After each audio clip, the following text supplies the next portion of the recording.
Aujourd'hui, mon phénix s'appelle Didier Roche. Didier Roche est un serial rêveur qui transforme en or tout ce qu'il touche. À 24 ans, il crée sa première société Itac, puis en 2004, la société Andy Consult International qui deviendra sa holding. En parallèle, il crée Ethic Connexion et devient le directeur général en 2009 du groupe des restaurants et spas Dans le Noir, entièrement dirigé par des non-voyants, et continue à s'investir pour la place des handicapés dans le monde du travail. Mais qui est Didier Roche? Et quel est son phénix? Il nous raconte.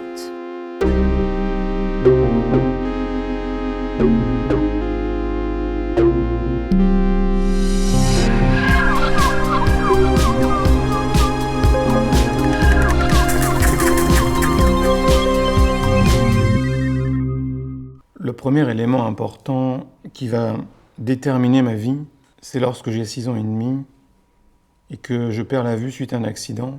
Accident qui a été occasionné par mon frère de 4 ans, mon aîné. Nous étions chez des amis de mes parents et une arme était disponible dans le garage, il l'a pris. Et puis à cet âge-là, on jouait aux cow-boys aux Indiens et l'arme était chargée et donc j'ai perdu la vue à cet instant-là.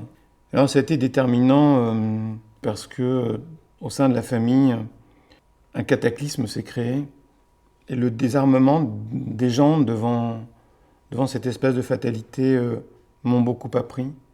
Voilà un peu mon premier phénix, il commence là. Alors ensuite, il arrive un second phénix quelques mois après. Je perds la vue au mois d'août et en janvier. Je vais en internat et de nouveau un déchirement. Notamment, ma maman m'amenait tous les lundis matins et je m'accrochais à elle pour ne pas qu'elle parte. C'était des moments compliqués. Je me retrouvais seul le soir dans mon lit, évidemment. Alors j'avais une peluche. C'était le seul lien que j'avais avec ma famille. Alors ça, c'était déterminant parce que dans le monde de l'internat, vous êtes seul. Alors il y a plein de monde autour, mais vous êtes quand même seul pour affronter la vie, pour vous habituer à cette nouvelle situation d'enfant qui ne voit pas. Et puis dans l'internat, si vous n'existez pas, si vous ne vous forgez pas un caractère, si vous ne trouvez pas votre place, on vous marche dessus. Ça a été quoi ta force? Où est-ce que tu l'as puisé? J'ai un parcours qui a été assez heurté. Là, on a parlé de quelques épisodes, mais il y en a eu d'autres. Et en fait, c'est l'humour, c'est la joie chevillée au cœur que j'ai compris. Pour paraphraser un peu ce que disait Camus, c'est au plus profond de l'hiver que j'ai découvert qu'il existait un invincible printemps. Et le seul moyen d'encaisser et de sortir des moments compliqués, c'est de croire en l'avenir et c'est d'avoir cette joie de vivre. Je voudrais qu'on revienne au moment où tu as créé ta première société. Dans quel état tu étais? C'était à la fois fou et à la fois humiliant. Fou parce que c'est un projet extraordinaire et donc c'était là mon premier rêve professionnel, enfin en tout cas qui pouvait se concrétiser. Et donc c'était très excitant. Alors humiliant parce que les banques et les assurances ne comprenaient pas qu'un aveugle veuille être entrepreneur. Et donc j'ai dû faire face à tout un tas de refus. J'ai dû non pas avaler des couleuvres, mais parfois des baobabs, me prenant le handicap en pleine figure, notamment lorsque je cherchais des assurances. Mais je crois que ça me galvanisait en fait. Plus il y a d'adversité, et plus j'ai envie de combattre en fait. Quel est ton rapport à l'argent, Didier? Pendant longtemps, j'en ai fait une vanité. Et puis un jour, j'ai compris que d'être le plus riche du cimetière, ça ne servait à rien.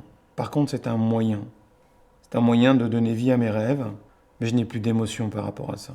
Quels conseils pourrais-tu donner aux personnes qui nous regardent et qui se trouvent peut-être en ce moment dans la difficulté? C'est pas parce que les choses sont difficiles qu'on n'ose pas les faire. C'est parce qu'on n'ose pas les faire qu'elles sont difficiles.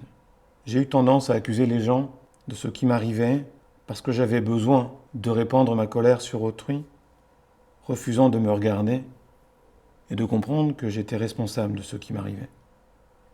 Je fais des choix. Je suis responsable de mes choix. Alors assumez vos choix, osez. Il faut oser, sinon il ne se passe rien. Les seules personnes qui gagnent au loto, ce sont celles qui jouent, celles qui perdent aussi. Mais il faut oser. Et jamais on ne perd. Mandela disait « Jamais je ne perds, soit je gagne, soit j'apprends ». Donc il faut vivre l'adversité, la difficulté comme un moment de vie qui vous est donné d'apprendre et de grandir.